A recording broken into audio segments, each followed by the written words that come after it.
कल्याण पूर्वेत 4 दुकानांचं shutter तोडून चोरी, घटना सीसीटीव्हीत कैद। कल्याण पूर्व सूचक नाका परिसरातील मॉडर्न होमसह आजूबाजूच्या 3 ते 4 दुकानात मंगळवारी मध्यरात्री अज्ञात चोरट्याने डल्ला मारला। 2:30 वाजण्याच्या सुमारास या 3 ते 4 दुकानाचं शटर तोडून दुकानांमधून रोख रक्कम, लॅपटॉप असा मुद्देमाल चोरून नेला। ही घटना सीसीटीव्ही कॅमेऱ्यात कैद झाली। या चोरीच्या घटनेमुळे या परिसरातील दुकानदारांमध्ये भीतीचं वातावरण पसरलं। काल रात्री आम्ही नेहमीप्रमाणे 7 वाजता आम्ही दुकान बंद करून गेले होते आणि आम्हाला सकाळी 5:30ला आम्हाला इकडून आजूबाजूंचा फोन आला की तुमच्या दुकानात चोरी झाली आहे।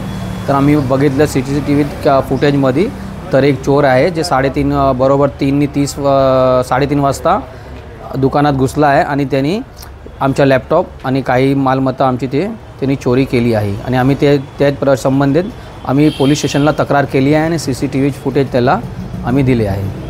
आजूबाजूच्या दुकानांचं पण शटर आजूबाजूच्या दुकान 3-4 दुकान आहे, त्यांचं पण त्या लोकांनी शटर उघडून चोरी केलेली आहे।